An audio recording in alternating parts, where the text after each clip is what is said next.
Good evening everyone. Welcome to our current affair class. आज जो है हम आप सभी के साथ करंट की एक बहुत ही इम्पोर्टेंट न्यूज़ को डिस्कस करेंगे। चलिए जानते हैं कि जो न्यूज़ है वह क्या है।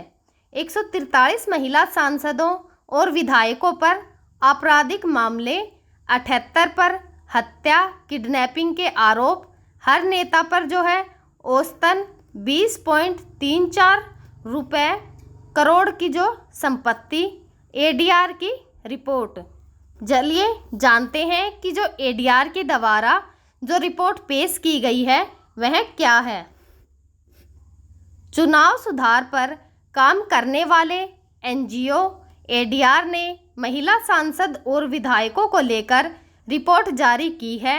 इसमें सामने आया है कि जो देश की कुल 512 महिला सांसद और विधायकों में से 28% पर यानी 143 पर जो है वो क्रिमिनल केस जो हैं वो दर्ज हैं।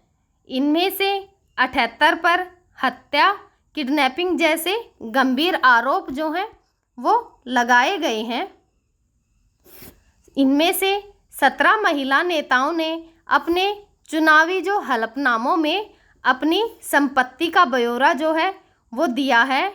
इनमें से जो 17 महिलाएं हैं वह अरबपति होने का दावा करती हैं, यानी कि उनके पास 100 करोड़ या उससे अधिक की संपत्ति है।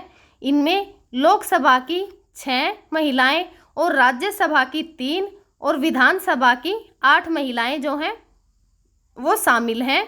512 महिला सांसदों और विधायकों की कुल घोषित संपत्ति जो है वो 10,417 करोड़ रुपए है। औसतन हर एक के पास माने तो 20.34 करोड़ रुपए की संपत्ति जो है वह है। रिपोर्ट के मुताबिक 71% महिलाएं जो हैं वो ग्रेजुएट हैं या फिर उससे ज़्यादा पढ़ी लिखी हैं, और जो इनमें से 24% महिलाएं जो हैं वह 5वीं से 12वीं तक की उन्होंने पढ़ाई की है और 12 महिलाओं ने डिप्लोमा किया है। वहीं महिला सांसदों और विधायकों में 64% की उम्र की तो 41 से 60 साल के बीच है और 22% 25 से 40 साल के बीच, और उनमें से जो 14% हैं वह 61 से 80 साल के बीच की जो है वह है। यह जानते हैं कि जो कौन कौन सी पार्टी की कितनी महिलाओं पर जो क्रिमिनल केसेस हैं दायर हैं। भाजपा पर जो हैं वो 217 महिला सांसद विधायक जो हैं उन पर यानी कि 23% केस हैं। 11% पर जो हैं वो गंभीर मामले हैं।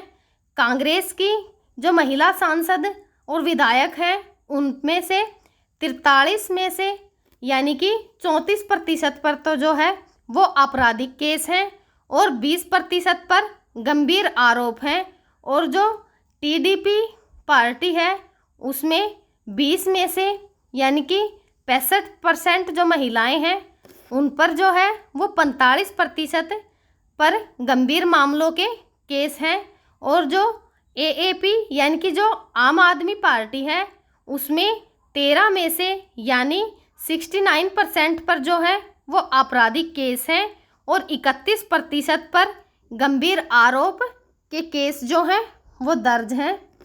एडीआर ने जो है इन पर एक अन्य रिपोर्ट पेश की है। चलिए जानते हैं कि जो वह न्यूज़ है वह क्या है।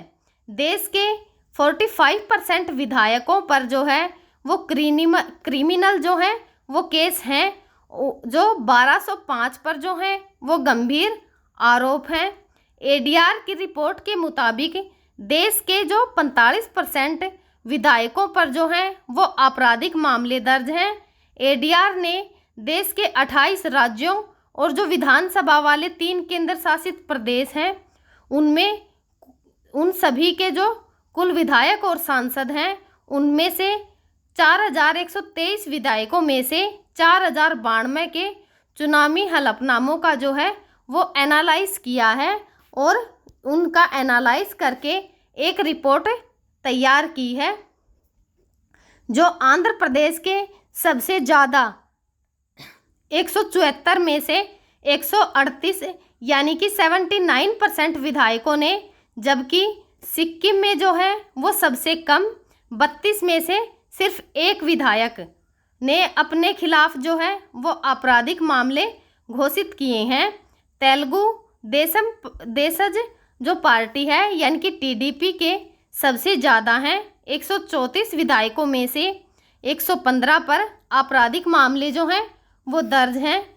जो हमारे भारत के जो टॉप 10 राज्य हैं जिनमें सबसे ज़्यादा विधायक जो हैं वो दागी हैं, वो कौन कौन से हैं? सबसे पहले आंध्र प्रदेश, यह जो है वो 2024 की रिपोर्ट है। इसमें विधायकों का जो एनालाइज करने के बाद 174 विधायक जो हैं वो दागी पाए गए हैं, जिन पर 138 में से केस हैं और उनका जो प्रतिशत माने तो वह 79% बनता है।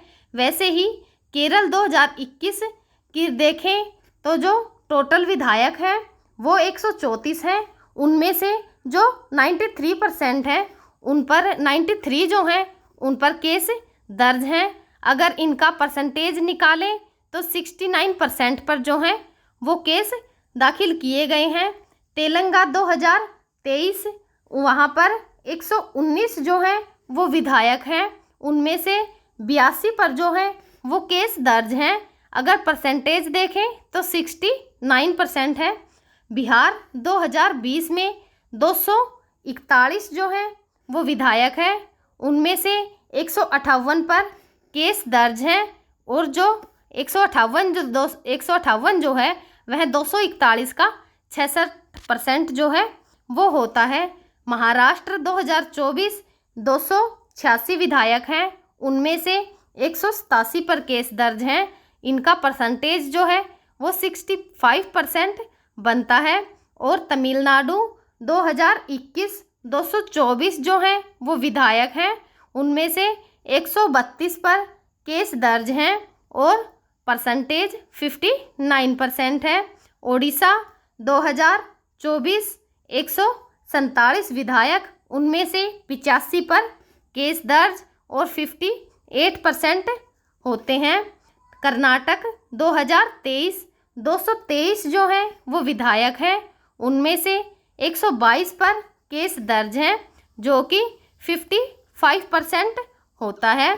झारखंड 2024 80 विधायक, उनमें से जो 43% है उन पर केस दर्ज और 54% होता है। उत्तर प्रदेश 2022 403 सांसद हैं यानी कि विधायक हैं, उनमें से 200 पर जो है वो केस दर्ज है। यह 50% जो है वह होता है।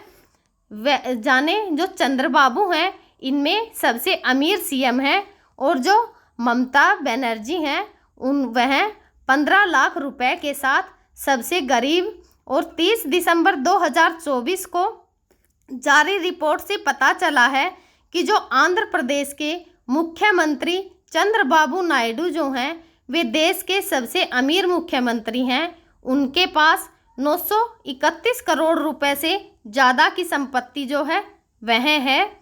वहीं पश्चिम बंगाल की सीएम ममता बनर्जी जो हैं उनके पास 15 लाख रुपए की संपत्ति के साथ जो हैं वे सबसे गरीब हैं।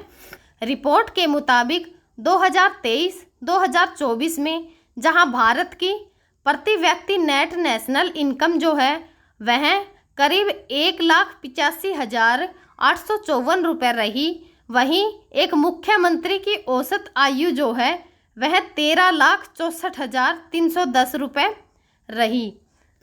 तो यह भारत की जो औसत प्रति व्यक्ति आय से करीब जो 7.3 गुना जो है वो ज़्यादा है। 31 राज्यों और केंद्र शासित प्रदेशों के मुख्यमंत्रियों की औसत संपत्ति जो है वह 52.59 करोड़ रुपए है, जबकि कुल संपत्ति जो है वो 1,630 करोड़ रुपए है। देश के जो टॉप 10 अमीर मुख्यमंत्री हैं उनकी लिस्ट जो है वो देखते हैं। चंद्रबाबू नायडू जो कि 74 वर्ष के हैं, आंध्र प्रदेश के रहने वाले हैं। यह इनके पास जो है वो 931 करोड़ रुपए की संपत्ति है। पेमा खांडू जो 44 वर्ष के हैं, अरुणाचल प्रदेश के हैं और 332 करोड़ रुपए जो है उनकी संपत्ति है। जो सिद्धारमैया हैं वह 75 वर्ष के हैं, कर्नाटक राज्य से हैं और 51 करोड़ रुपए की जो है उनकी संपत्ति है। जो नेफ्यूरियो जो है वो 72 ईयर्स के हैं, नागालैंड राज्य के हैं और उनके पास जो है वो 46 करोड़ जो रुपए की संपत्ति है। मोहन यादव 58 साल के हैं, वह मध्य प्रदेश राज्य के हैं, 42 करोड़ रुपए जो हैं उनकी संपत्ति है। एन रंगासामी जो है वह 70 साल के हैं, पुडुचेरी 38 करोड़ रुपए जो हैं वो उनकी संपत्ति है। रेवत रेड्डी 56 साल के हैं, तेलंगाना राज्य के हैं और उनके पास जो है वो 30 करोड़ जो रुपए हैं उनकी संपत्ति है। हेमंत सोरेन जो है वो 49 साल के हैं, झारखंड राज्य से हैं और उनके पास जो है वो 25 करोड़ रुपए की संपत्ति है। हिमंत बिस्व शर्मा जो है वो 52 साल के हैं, असम राज्य से हैं, उनके पास जो है वो 17 करोड़ रुपए हैं यानी उनकी संपत्ति है। जो कोनराड संगमा है वह 44 साल के हैं और मेघालय से हैं, उनके पास जो है वो 14 करोड़ रुपए की संपत्ति है। भाजपा को एक साल में जो है वो 4,340.47 करोड़ चंदा मिला है और जो इनकी जो चुनाव हुए थे उनमें इन्हें 51% जो है वो खर्च, उन्होंने उसमें से 51% को खर्च किया है।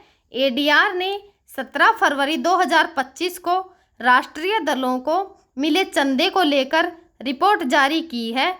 रिपोर्ट के मुताबिक वित्त वर्ष 2023 और 24 में भाजपा को सबसे ज़्यादा यानी कि 4,340.47 करोड़ जो रुपए हैं उनका चंदा मिला है। दूसरे नंबर पर जो है वह कांग्रेस है, कांग्रेस को 1225.12 करोड़ रुपए जो हैं वो मिले हैं। रिपोर्ट में बताया गया है कि पार्टियों को चंदे का बड़ा हिस्सा जो है वो चुनावी बोनस में मिला।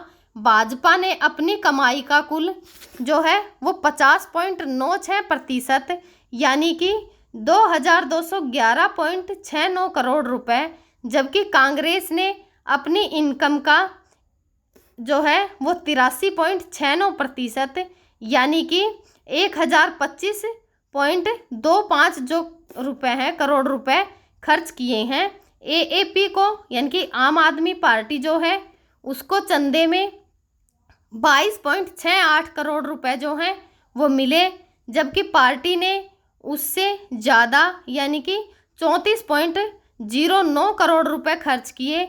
सभी पार्टियों को मिले कुल चंदे का 74.57% अकेले भाजपा को मिला। बाकी 5 दलों को जो है वो 25.43% चंदा मिला। तो जो चुनाव हुए थे उनमें 2023 और 2024 में पार्टियों को जो चंदा मिला और उन्होंने कितने खर्च किए वह जो है उसकी रिपोर्ट जो है वह यह है। जो पार्टी बीजेपी है उसको जो है वो 4,340.47 करोड़ का चंदा मिला था, जिसमें से उसने 2,211.69 करोड़ रुपए जो हैं वो खर्च कर दिए। कांग्रेस को 1,225.12 करोड़ रुपए मिले, उन्होंने उसमें से 1,025.25 करोड़ जो है वह खर्च कर दिए। सीपीआई को जो है वो 167.636 करोड़ रुपए मिले, उसमें से 127.283 करोड़ रुपए जो है उसने खर्च कर दिए। बीएसपी पार्टी को 64.7798 करोड़ रुपए जो है वो चंदे में मिले, उसमें से उसने जो है वो 43.13 18 करोड़ रुपए खर्च कर दिए। यानी कि जो एएपी पार्टी है उसे 22.68 करोड़ रुपए का चंदा मिला, उसमें से उसने 34.09 करोड़ जो है वो खर्च कर दिए। जो एनपीपी पार्टी है उसे 0.2244 करोड़ रुपए जो हैं वो चंदे में मिले, और उसने जो है वो 1.139 करोड़ रुपए जो हैं वो खर्च कर दिए। जो एडीआर है या वह क्या है, वह क्या कार्य करती है? एडीआर का अर्थ जो है वो वैकल्पिक विवाद समाधान से है। यह एक प्रक्रिया है जिसमें विवादों को हल करने के लिए मुकदमेबाजी के बजाय अन्य तरीके जैसे मध्यस्थता, पंच निर्णय, समझौता आदि का उपयोग जो है वो किया जाता है।